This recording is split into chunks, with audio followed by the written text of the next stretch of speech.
Music by SR Studio.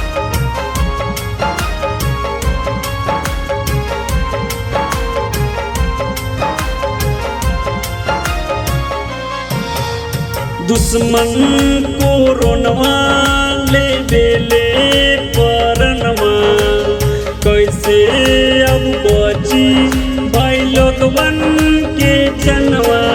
केकरो के बेटा केकरो के पति केकरो के भाई केकरो के बहन भगवान के हाथ इंसान बन गई खिलौना इंसान के हाथ रह गई बस रोना ही रोना दुश्मन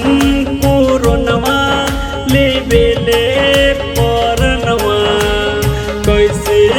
अब बची भाई लोग बन के जनवा।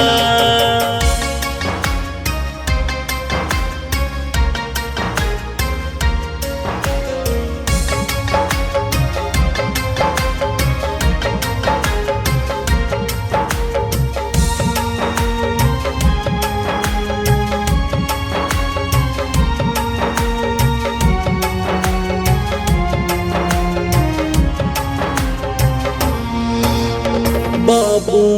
बेटा से भाई माई बहन से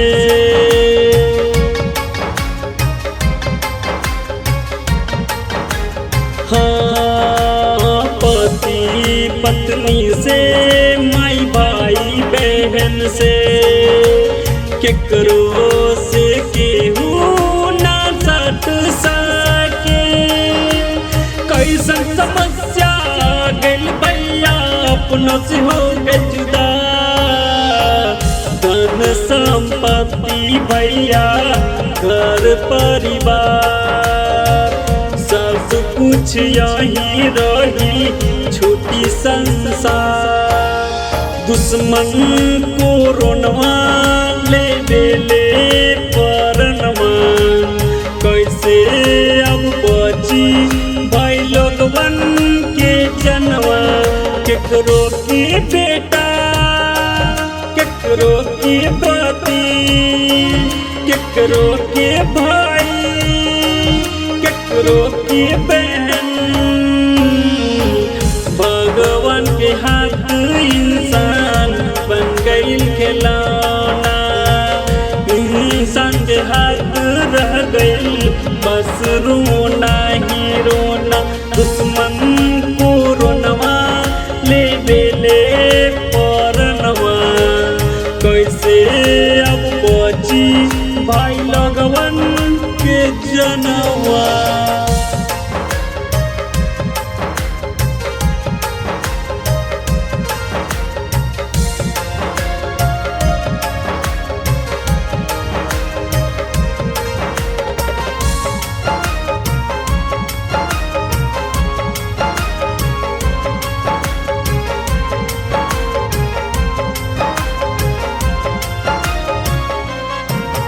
तबाही मचा के रख ले बा कोरोना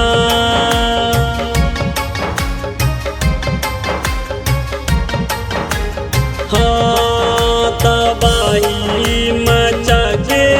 रख ले बा कोरोना तड़पे ला लोग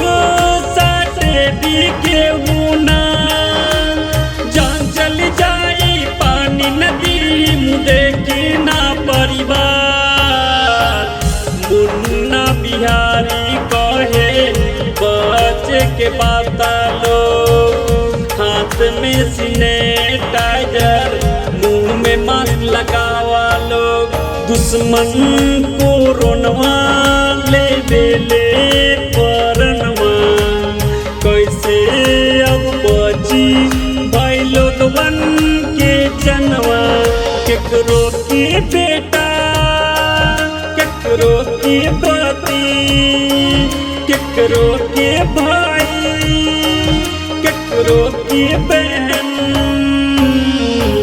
भगवान के हाथ इंसान बन गई खिलौना